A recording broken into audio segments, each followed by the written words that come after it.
Hello बच्चों आपका हमारे यूट्यूब चैनल दीपक सर क्लासेस में स्वागत है।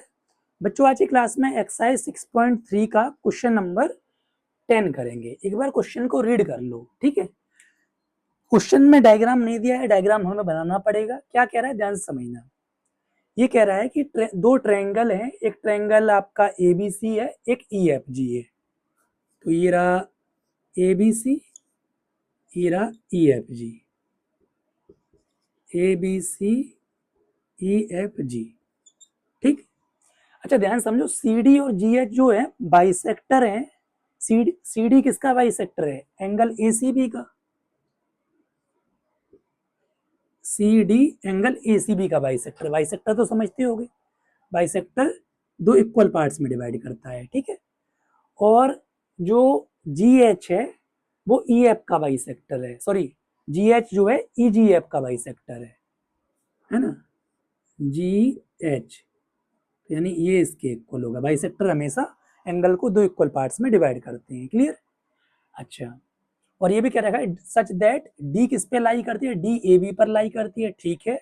और एच किस पर लाई करता है? एच लाई करता है हमारा एफ ई पर, ये भी बात ठीक है। तो डायग्राम बिल्कुल क्लियर बना है, एकदम बढ़िया बना है ना। अच्छा करना क्या है ध्यान से समझो, ये तीन पार्ट से ही हमें करना। अच्छा साथ साथ ही में ये गिवन दे रखा है कि ट्रायंगल एबीसी सिमिलर है ट्रायंगल एफईजी के। तो देखो सुनो मेरी बात, ट्रायंगल एबीसी सिमिलर है ट्रायंगल एफईजी के। तो जब आपको ये चीज आपको पता है, जब दो ट्रायंगल सिमिलर होते हैं तो उनके कॉरस्पॉन्डिंग एंगल्स इक्वल होते हैं और कॉरस्पॉन्डिंग साइड्स का भी रेशियो इक्वल होता है। तो हम लोग क्या काम करते हैं, यहाँ से कॉरस्पॉन्डिंग एंगल लिख लेते हैं जो हमें काम के लग रहे हैं। जैसे कि समझो, मुझे आप सेकंड पार्ट देखोगे तो इसमें डीसीबी यानी ये ट्रायंगल सिमिलर दिखाना है HGE के, यानी इसके। समझ में आया?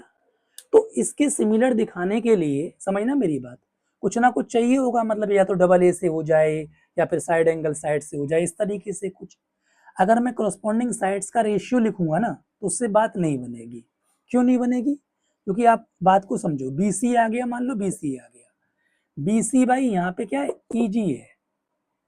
BC बाई EG, चलो ठीक है, एक साइड आ भी गई, ठीक है। क्या और कोई साइड पॉसिबल है? तो देखो मेरी बात समझो, ए बी तो इस ट्रायंगल की साइड है ही नहीं, डीसीबी की नहीं है ना, और ना ही एसी इस ट्रायंगल की साइड है। समझ लो, जो हमको सिमिलर दिखाना है। तो इसका मतलब ये साइड एंगल साइड से तो नहीं होने का है ना। ये डबल ए से होगा, मैं दिखाता हूं कैसे। तो सबसे पहले हम यही वाला पार्ट कर देंगे, सेकंड वाला, ठीक है। बाद में ये फर्स्ट थर्ड कर लेंगे। चलो, एंगल ए जो है, एंगल ए एंगल एफ के इक्वल होगा, ठीक। अच्छा, लेकिन क्या, अगर मान के चलो ये ट्रायंगल इसके सिमिलर दिखाना है तो कुछ उसमें एंगल एक ही तो इन्वॉल्वमेंट कहीं है नहीं। तो ए ना लिखते हैं और कुछ लिखते हैं, बी लिख लेते हैं कि बी जो है ई के इक्वल है। तो ये एंगल आ भी रहा है ना, जो ट्रायंगल हमें सिमिलर दिखाने, बी ई के इक्वल है, ठीक है। ध्यान समझना। अभी तो एक काम करते हैं ना, इसका अगला वाला पार्ट भी है, उसमें भी दिखा, उसमें हमें पता है, उसमें हमको ये वाला और ये वाला दिखाना है सिमिलर। तो अभी हम सभी एंगल इक्वल लिख लेते हैं जो कि सीपीसी मतलब CPST से इक्वल होंगे। BE के लिख लूँ, AF के लिख लेता हूँ और CG के लिख लेता हूँ, ठीक। तो अभी तो हम सेकंड पार्ट कर रहे हैं, ध्यान से समझना। पहले सेकंड पार्ट करते हैं, ठीक है। एंगल BE के इक्वल है, ठीक है। इन सबका रीजन क्या होगा? CPST, corresponding parts of similar triangle, ठीक है। एंगल BE के, ठीक है। एंगल CG के है, लेकिन हमें C तो लेना नहीं है पूरा। तो एक काम करते हैं, हम लिख लेते हैं कि एंगल CG के इक्वल है। अब सीधी सी बात है, जब ये पूरा इसके इक्वल है तो इसका आधा भी तो इसके आधे के इक्वल होगा ना। ये बात तो सीधी सी बात है। जैसे मान के चलो, मैं कहता हूं इन दोनों मार्कर्स की लेंथ इक्वल है, अब मैं दोनों को कट कर दूं तो इनके आधे की भी तो लेंथ इक्वल होगी, ठीक है। चलो, तो यानी half of angle C equal to half of angle G होगा, ठीक। अब इधर आ जाते हैं, बात को समझना है। यानी हाफ ऑफ एंगल सी को क्या लिख लूं मैं, हाफ ऑफ एंगल सी को ये भी लिख सकता हूँ, ये भी लिख सकता हूँ, लेकिन मैं क्या लिखूंगा, एंगल बी सी डी लिखूंगा। क्यों? क्योंकि अभी मेरा पहला टारगेट है इन दो ट्रायंगल को सिमिलर दिखाना। क्लियर? तो angle B C D equal हो जाएगा किसके, इधर मैं किसके लिख दूंगा, ई जी एच के, क्योंकि मुझे इस वाले ट्रायंगल से काम है, ठीक है। अब देखो, अब मैं लिख लेता हूं in triangle D C B and triangle H G E, ठीक। एंगल बी जो है ई के है, ठीक, और एंगल बी सी डी जो है ई जी एच की है, प्रूव्ड है वो। ऐसे लिख देना, हमने इधर ऊपर प्रूव कर रखा है, देखो B C D E G H के दिखाया है ना, तो यहाँ पे लिख दो प्रूव्ड है वो।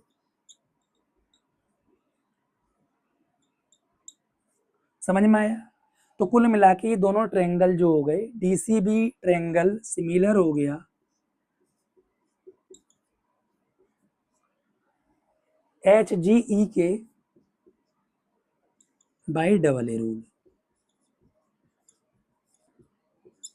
समझ में आया?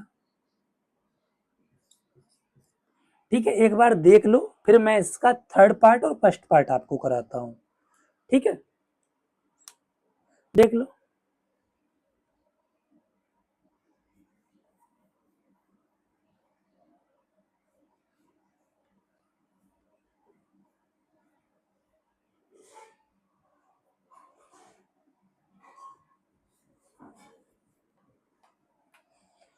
तो अभी देखो सेकंड पार्ट मैंने करा दिया, सेकंड पार्ट हो गया। अब फर्स्ट पार्ट क्या है, सी डी जी है, ठीक है, ए सी, अच्छा ठीक है। अब हम थर्ड पार्ट करते हैं, ठीक है, ठीक है, थर्ड पार्ट करते हैं। थर्ड पार्ट के लिए बात को समझो, अब मुझे ये ट्रायंगल इसके सिमिलर दिखाना है, ठीक है। तो एंगल ए जो है एंगल एफ के है, ठीक, एंगल ए एंगल एफ के होगा सी पी एस टी से, ठीक है। और एंगल सी जो होगा वो एंगल जी के इक्वल होगा, है ना, एंगल सी एंगल जी के होगा, सी पी एस टी लिख दो।